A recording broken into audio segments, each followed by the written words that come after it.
My name is Amit Verma.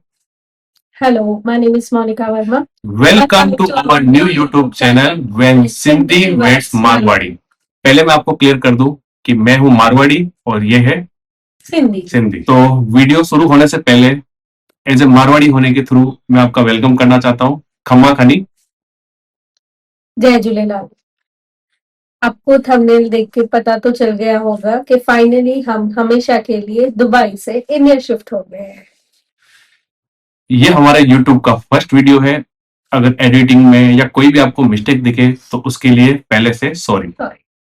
हमारा thumbnail देख के आपको आइडिया लग गया होगा कि हम इंडिया शिफ्ट हो चुके हैं हमेशा के लिए। अब हम इंडिया में आगे क्या करेंगे, हमने ये डिसीजन क्यों लिया और क्या प्रॉब्लम हमको डे बाय डे फेस करनी पड़ेगी, ये हम अपने डेली ब्लॉग के थ्रू आप लोगों के साथ शेयर करते रहेंगे। आपने ये यूट्यूब चैनल क्यों बनाया? एक्चुअली काफी टाइम से अमित को व्लॉगिंग का, वीडियो एडिटिंग का काफी शौक था, पर हम हमारी डे टू डे लाइफ में वहां पे इतना बिजी थे दुबई में अपने जॉब बिजनेस में, तो हमें कभी टाइम ही नहीं मिला। तो फाइनली जब हम अभी इंडिया शिफ्ट हो गए हैं तो हमने ये सोचा कि क्यों ना अब हम ये नई शुरुआत करें, हमारा न्यू यूट्यूब चैनल स्टार्ट करें। इस ब्लॉग के थ्रू हम आपके साथ शेयर करेंगे हमारी दुबई की जर्नी, हमने कैसे वहां पे 6 इयर्स स्पेंड किए हैं, हमने क्यों डिसीजन लिया दुबई छोड़ने का और हम क्यों इंडिया वापस आ गए। तो ये ब्लॉग के थ्रू हम आपको हमारी सारी डिटेल्स जो है वो शेयर करेंगे।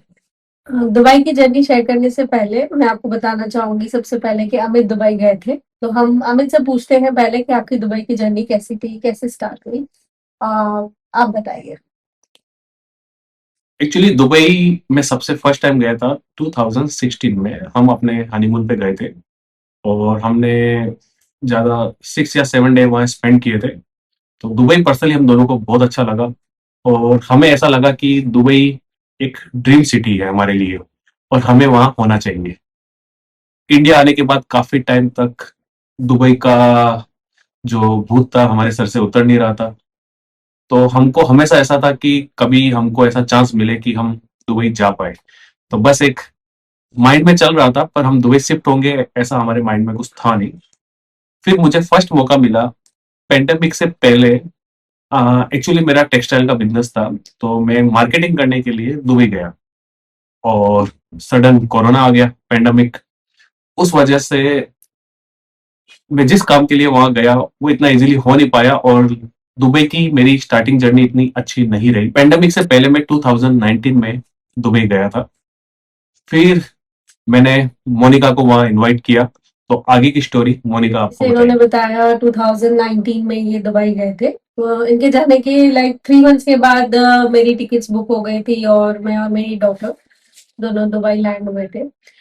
मेरी दुबई की जर्नी काफी अच्छी थी स्टार्टिंग से ही। जैसे ही मैं लैंड हुई 1 वीक के अंदर जो था मेरी जॉब लग गई थी वहां पे बैंकिंग फील्ड में। इंडीड के थ्रू मैंने अप्लाई किया था वहां पे काफी जगह और 1 वीक के अंदर इंटरव्यू कॉल आ गया और मेरी जो जॉब है वो फाइनलाइज हो गई। 2 जॉब स्विच करने के बाद मेरी वहां पे जो रेपुटेटेड बैंक है, वहां की सबसे ज्यादा रेपुटेटेड बैंक है, वहां पे मेरी जॉब लग गई थी। एंड इवन मेरा रेसिडेंट परमिट भी वहां पे विद इन 1 मंथ हो गया था। So I was a permanent resident for 2 years for the Dubai very easily. तो आप दुबई कौन से वीजा पे गए थे? मैं और मेरी डॉटर दोनों टूरिस्ट वीजा पे आए थे, 1 मंथ का टूरिस्ट वीजा था। सो विद इन 1 मंथ मैंने वहां पे जॉब सर्च की, मुझे जॉब मिली, मेरा रेसिडेंट परमिट को लगा वहां पे। तो this how my journey was started. काफी हमारे यूट्यूब देखने वाले व्यूअर्स जानना चाह रहे होंगे क्या दुबई में जॉब इतनी इजीली मिल जाती है, या अगर उनको बेसिक इंग्लिश आती है तो क्या दुबई में जॉब मिल सकती है, और दुबई में जॉब ढूंढने के लिए सबसे अच्छा प्लेटफॉर्म क्या है। तो आपका एक्सपीरियंस जो रहा है तो काफी लोगों को हेल्प मिल सकती है। तो आप बताइए कि आपने जॉब कौन से प्लेटफॉर्म से ढूंढी थी, कितने दिन में आपको जॉब मिल गई, और रेसिडेंट परमिट जो विजिट वीजा होता है वो वहाँ कैसे कन्वर्ट हुआ और कितने साल का मिला? जैसे जॉब मिलना आपके एक्सपीरियंस पे डिपेंड है। अगर आपके पास इंडिया का अच्छा एक्सपीरियंस है तो वहां पे जॉब इजीली मिल जाती है। काफी ऑनलाइन प्लेटफॉर्म्स हैं वहाँ के, फेमस इंडीड है, लिंक्डइन है, दुबिजल है। वहां पे आप काफी जॉब्स अप्लाई कर सकते हैं। और वहाँ पे वॉकिंग इंटरव्यूज इंडीड पे आपको दिखेंगे, काफी चलते रहते हैं। तो वैसे वैसे करके आपको वहाँ पे जॉब मिल सकती है। और जो रेसिडेंट परमिट का प्रोसेस है वो 1 मंथ के अंदर अंदर हो जाता है, आपका विजिट वीजा कन्वर्ट हो जाता है रेसिडेंट परमिट में, डिपेंड्स अपॉन योर कंपनी। मेरा जो भी प्रोसेस था मेरी कंपनी ने प्रोसेस करके मुझे दिया था। अच्छा, एक चीज़ और क्लियर करिए कि दुबई के अंदर जब जॉब आपको जॉब मिलती है, तो कंपनी क्या आपको सारे बेनिफिट देती है? रेसिडेंट, फूड, अलाउंस, ट्रांसपोर्ट कुछ प्रोवाइड करती है या नहीं? जी नहीं। मेरी कंपनी के थ्रू मुझे ना रेसिडेंसी प्रोवाइड हुई थी, ना फूड अलाउंसेस, ना transport allowances, nothing. They will give you a fix salary plus incentives. वहाँ का ऐसे चलता है। तो काफ़ी लोग जानना चाह रहे होंगे कि आपकी वहाँ सैलरी कितनी थी और इंडिया में वो कन्वर्ट करने के बाद कितना होता है? जी। जब हम गए थे तब दिरहम्स का रेट के हिसाब से मैं आपको बताती हूँ, मेरी 15,000 दिरहम्स वहाँ की सैलरी थी। सो नियर अबाउट कैलकुलेट करें तो इंडिया का 3 साढ़े 3 लाख रुपए हो जाता है। तो इंडिया के हिसाब से 3 साढ़े 3 लाख तो बहुत बड़ा अमाउंट होता है। तो ये भी साथ में आप क्लियर करिए कि जो ये अमाउंट आप बता रहे हो, क्या वो पूरा बचा के आप इंडिया लेके आ रहे हो? कोई हाँ एक्सपेंस नहीं है उसके अंदर आपके? जी नहीं, ऐसा तो बिल्कुल भी नहीं है क्योंकि इट्स दुबई और वहाँ के एक्सपेंसेस तो काफ़ी ज़्यादा है। Most of the part of the salary हमारा जो है वो अकोमोडेशन में ही जाता था। जो रेंट है वहाँ के काफ़ी हाई है। एंड इवन हमारी डॉटर है तो उसका एजुकेशन है, तो education is also very expensive. तो उस हिसाब से खर्चे भी उतने ही हैं। अगर सैलरी इतनी है तो फिर वहाँ के खर्चे भी उतने ही हैं। अगर कोई कपल जो हमारा वीडियो देख रहा है और दुबई जाना चाहता है, तो क्या उसे आप रिकमेंड करोगे कि वो दुबई जाए और लॉन्ग टाइम वहाँ रह पाए? जी रिकमेंड तो मैं बिल्कुल करूंगी, आप एक बार ट्राई लीजिए, दुबई जाइए, एक्सप्लोर करिए वहां पे, शायद आपका लक चल जाए। But long time, for the long time नहीं, because Dubai is not for the long time. आपको कभी ना कभी तो दुबई छोड़ के अपने देश वापस जाना ही पड़ता है, बिकॉज आपको कभी वहां पे परमानेंट रेसिडेंसी मिलती नहीं है। तो जैसे ही आपका वीजा खत्म, आपका जॉब नहीं है, वीजा नहीं है, तो आपको back to India move on होना ही पड़ता है। ये चीज़ मैं आपको क्लियर कर दूँ कि दुबई में रेसिडेंट परमिट जो वहाँ का परमिट होता है रहने वाला, जो वर्क वीज़ा भी बोलते हैं काफ़ी कंट्री में, वो ओनली 2 ईयर के लिए आपको इश्यू होता है। 2 ईयर कंप्लीट होने के बाद अगर कंपनी आपको रखना चाहे तो उसे रिन्यू करते हैं। अदरवाइज़ आपको बैक टू आपकी कंट्री जाना पड़ता है। जब तक आपको कोई न्यू एम्प्लॉयी हायर नहीं करता है, तब तक आप दुबई में जॉब नहीं कर सकते हो। और दुबई का एक रूल है कि जिस कंपनी ने आपको स्पॉन्सर किया है, जिस कंपनी ने आपको स्पॉन्सर करके आपको आईडी दी है, आईडी लाइक एमिरेट आईडी, आप उसी के यहाँ जॉब कर सकते हो, आप ओपन वर्क नहीं कर सकते हो। तो दुबई में आपको पासपोर्ट नहीं मिलता है। दुबई में कोई भी हो, इवन हम या कोई भी जो रह रहा है, जो भी इंडियन, पाकिस्तानी, बांग्लादेशी, कोई भी कंट्री से जो रहते हैं, उनको at the end back to home जाना ही पड़ता है। तो ये चीज़ आपको मैं क्लियर कर दूँ कि दुबई आपको पासपोर्ट इश्यू नहीं करता है, तो आपको बैक टू आपकी कंट्री जाना ही पड़ेगा। कुछ लोगों की जर्नी 2 साल की होती है, किसी की 4, किसी की 40 साल की, पर वो फाइनली अपने देश वापस जाते ही है। तो ये चीज़ आप ध्यान रखिएगा। आप अपनी जॉब के बारे में एक चीज़ बताइए कि आपकी जॉब कैसी थी? मतलब आपका जो इंडिया का एक्सपीरियंस था उसके हिसाब से क्या आपकी लाइफ वहाँ चिल थी जॉब या हेडेक वाली थी? जी नहीं, तो दुबई का जॉब मार्केट टोटली डिफरेंट है। अगर जैसे मैं मेरी जॉब के बारे में बताऊँ, बैंकिंग फील्ड था but it was of sales. अगर मैं सेल्स करती हूँ तो मेरी जॉब है, अगर मेरी सेल्स नहीं हो रही है तो दे विल फायर मी, ऐसा है वहाँ पर। तो एवरी मंथ आपको कुछ ना कुछ टारगेट्स दिए जाते हैं जो आपको अचीव करने ही पड़ते हैं, बाय हुक और बाय क्रुक। मैं तो वहाँ पे हाईएस्ट परफॉर्मेंस थी, काफ़ी मेरे को हाईएस्ट अवार्ड्स भी मिले हैं वहाँ पे परफॉर्मेंस के। तो दुबई का जो जॉब मार्केट है वो बहुत हेक्टिक है। आपको एवरी डे स्ट्रगल करना पड़ता है उसमें सेल्स के। और इंडिया का जो जॉब मार्केट है काफी चिल है, लाइक इतना ज्यादा यहाँ पे हेक्टिक नहीं होता है काम का।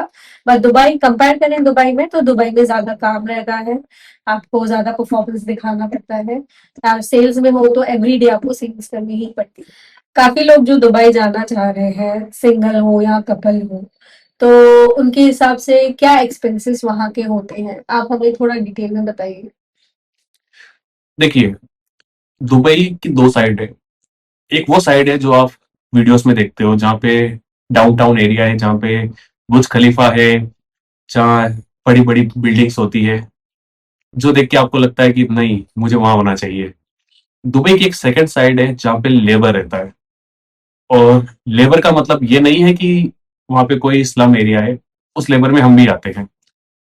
क्योंकि डाउनटाउन जैसे एरिया में आपको रहने के लिए 25-30,000 रेंट पे करना पड़ता है, जो इंडिया का 7 to 8 लाख होते हैं। इतनी किसी की सैलरी होती नहीं है। हम इंडियंस दुबई में कहाँ रहते हैं?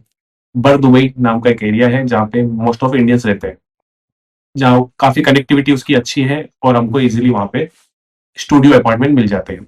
एक चीज मैं क्लियर कर दूं, दुबई में खुद का घर लेना, परचेस करना नहीं, रेंट पे लेना भी खरीदने के बराबर ही होता है, जो इतना इजी नहीं है। तो मोस्ट ऑफ वहां पे लोग एक 2 या 3 BHK का जो घर होता है, उसके अंदर एक एक रूम रेंट पे ले लेते हैं और कॉमन किचन होता है, इस तरह वहां रहते हैं।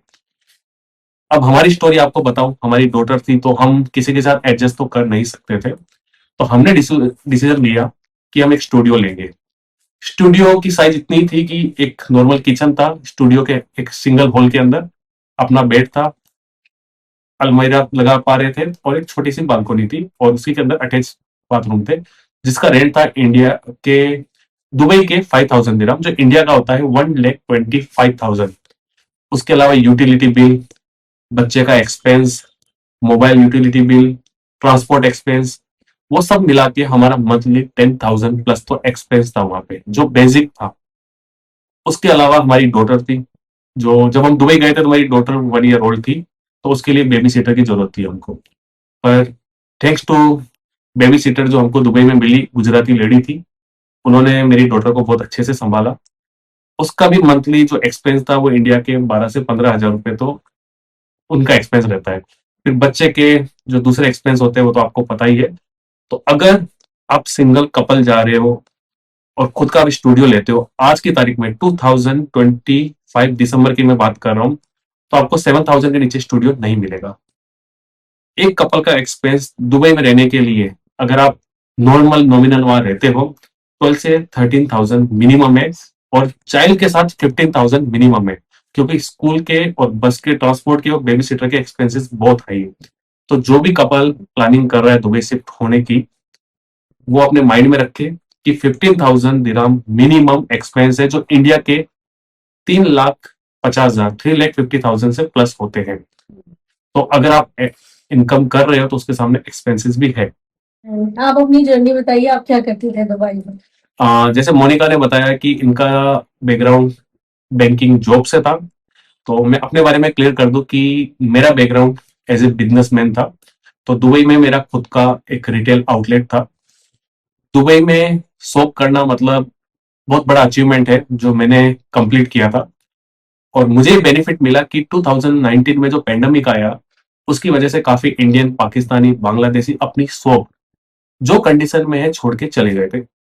तो वहां पे प्रॉपर्टी का बहुत डाउन चल रहा था, तो मुझे एक अच्छी शॉप अच्छी रेंट में मिल गई। और दुबई में आप शॉप परचेस नहीं कर सकते हो, आपको रेंट पे ही लेनी पड़ती है, एक बिजनेस लाइसेंस देना पड़ता है। तो मैंने दुबई में अपना बिजनेस स्टार्ट किया। रेंट की बात करूं तो इंडिया के 15 लाख रुपीज पर ईयर का रेंट था, छोटी सी शॉप का। उसके अलावा जो भी एक्सपेंसेस होते हैं स्टाफ के, वीजा लगाने के, वो सब हमको अलग पे करने पड़ते हैं। एक बार और बताइए कि जैसे आपने बिजनेस में क्या-क्या चैलेंजेस फेस किए? अ, देखिए, जो भी दुबई में बिजनेस ओपन करना चाहते हैं, मैं उनको फ्रेंडली एक चीज क्लियर करना चाहता हूँ। दुबई में आप शॉप परचेस नहीं कर सकते हो, आपको हमेशा शॉप रेंट पे ही लेनी। फर्स्ट टाइम जब आप शॉप रेंट पे लेते हो, एवरीथिंग गुड। 1 ईयर के बाद जब आप रिन्यू करने जाते हो, तो वहां का एक रूल होता है कि मार्केट कितना अप है कितना डाउन है, जो हमेशा अप ही होता है। उसके अकॉर्डिंग आपके शॉप के रेंट बढ़ जाते हैं, जो 20 से 25% प्लस होता है। उसमें भी हर साल एक नया रूल आता है कि आपको फुल ईयर का रेंट एडवांस देना है। वहां के जो लैंडलॉर्ड होते हैं, जो मोस्टली अरेबिक लोकल होते हैं, अगर आप उनसे रिक्वेस्ट करोगे, फाइट करोगे कि सर हमारा रेंट थोड़ा तो कम करिए, वो नहीं सुनते। इंडिया में हम आपस में बैठ के थोड़ा सा बात कर लेते हैं, वो लोग नहीं करते। वो एक ही आपको ऑप्शन देते हैं, या तो आप हमारा प्रॉपर्टी खाली कर दो या आप अपने रेंट पे कर दो। तो ये प्रॉब्लम मैंने खुद पिछले 6 साल से फेस किया है। एवरी ईयर मेरा लैंडलॉर्ड के साथ फाइट होता था रेंट को लेके, और एट द एंड मुझे उसकी बात माननी पड़ती थी और मुझे उसको रेंट पे करना पड़ता था। उसके अलावा लैंडलॉर्ड की तरफ से कभी भी कोई सुनवाई नहीं होती है। अच्छा, एक बात और बताइए, जैसे बच्चे का एक्सपेंसेस क्या रहते हैं दुबई में? जैसे काफ़ी कपल है जो अपने बच्चे के साथ दुबई शिफ्ट होने का सोच रहे हैं, तो उनको भी ये पता होना चाहिए कि दुबई में अपने बच्चे को स्कूल में स्टडी करवाने का एक्सपेंस क्या है। तो हमारी डॉटर दुबई के अंदर ही वुडलिंग पार्क स्कूल में स्टडी करती थी। तो उसका स्टार्टिंग जो फीस थी, वो थी 1200 और 400 से 500 समथिंग उसका बस का एक्सपेंस था। और वो केजी जूनियर केजी क्लास में थी, हायर क्लास में नहीं थी, जूनियर के। तो मान के चलिए कि 1600 स्कूल का एक्सपेंस था। उसके अलावा जो बेबी सीटर थी उसका एक्सपेंस अलग था। और जो उसकी डे टू डे नेसेसरी चीजें, स्कूल बुक और मिला के मुझे लगता है 3000 दिराम के आसपास हमारे बच्चे का पर्सनल एक्सपेंस था, जो इंडिया का 75,000 होता है। तो आपको ऐसा क्यों लगा जब आपकी लाइफ इतनी अच्छी चल रही थी, दुबई में अच्छी जॉब थी, मेरा बिजनेस था, फिर आपको ऐसा क्यों लगा कि बस अभी हो गया और मुझे इंडिया जाना है? वेल, जैसे पहले मैंने आपको बताया कि दुबई परमानेंट होता नहीं है किसी के लिए भी। और जॉब अच्छा होना, बिजनेस अच्छा होना, इसका मतलब ये नहीं है कि दुबई लाइफ अच्छी है। हमारी लाइफ जो है दुबई में काफी हेक्टिक हो चुकी थी। लाइक सुबह जल्दी अर्ली मॉर्निंग वेकअप करना, रात को लेट सोना, पूरा दिन स्ट्रगल करते थे, पूरा दिन काम करते थे। एज फॉरेन में कोई मेड्स भी नहीं होती है, सब कुछ खुद करना पड़ता है। तो डे बाय डे हमको ऐसा लगा कि हम बहुत स्ट्रगल कर रहे हैं। डे बाय डे हमारी जो लाइफ है बहुत बिजी हो गई है। हम हमारी डॉटर को भी टाइम नहीं दे पा रहे थे। As a daughter is also on a growing stage, उसको भी टाइम देना था हमें। तो इसी की वजह से हमने सोचा कि हम ये डिसीजन लेते हैं कि हम इंडिया जाते हैं, हमारी डॉटर को टाइम देते हैं और हमारे पेरेंट्स हैं उनके साथ टाइम स्पेंड करते हैं। प्लस हमने कोई भी फेस्टिवल्स जो है वो दुबई में 6 इयर्स तक सेलिब्रेट नहीं किए थे। दो वहाँ पे होता है छोटा मोटा, ऐसा नहीं है सेलिब्रेट नहीं होते, होते हैं। पर इंडिया की बात तो अलग ही है। फैमिली के साथ रहना, फेस्टिवल सेलिब्रेट करना, it's all a different vibe. तो इसी की वजह से हमने ये डिसीजन लिया कि हम अभी इंडिया मूव ऑन होके हमारी फैमिली को, बच्चों को टाइम देते हैं। प्लस हम दुबई इसके लिए गए थे कि हम अर्निंग्स करें और अर्निंग्स करके वापस आ जाए। तो वो हमने किया, हमने अर्निंग्स वहां पर करी। हम हमारा जो ड्रीम था, हमें अपना घर लेना है, हम हमको सेविंग्स करनी है, तो वो सब हमने अचीव किया। उसके बाद ही हमने ये डिसीजन लिया कि अभी हमें back to move on India हो जाना चाहिए। तो इस वीडियो के थ्रू मुझे लग रहा है कि जितने लोग दुबई शिफ्ट होना चाहते हैं उनको आइडिया लग गया होगा। तो आगे का डिसीजन आपका है। हमारा जो एक्सपीरियंस था 6 साल का, वो आपके साथ हमने शेयर किया। और एट द एंड शायद हमको बैक टू इंडिया आना पड़ा, क्योंकि हमें ऐसा लगा कि शायद आज नहीं, 20 साल नहीं, 30 साल के बाद तो हमको इंडिया आना ही पड़ेगा। तब शायद हमको अपनी जर्नी इंडिया में जीरो से स्टार्ट करनी पड़ेगी और हमारी एज भी हो चुकी होगी। तो हमने वो डिसीजन शॉर्ट टाइम में लिया और हम अपनी इंडिया में न्यू जर्नी स्टार्ट कर रहे हैं, जिसका डे टू डे ब्लॉग हम आपको डालते रहेंगे। और भगवान ने चाहा तो सब कुछ अच्छा रहेगा जो आप देखते हो सके। अगर आपको हमारा वीडियो अच्छा लगे तो लाइक सब्सक्राइब करते रहिए। उससे होगा ये कि हमें आइडिया लग जाएगा कि आपको हमारे ब्लॉग्स अच्छे लग रहे हैं और हमको भी एक मोटिवेशन मिलेगा। और इसमें अगर वीडियो में कोई भी आपको मिस्टेक लगे तो उसके लिए सॉरी। तो बने रहिए हमारी वीडियो के साथ।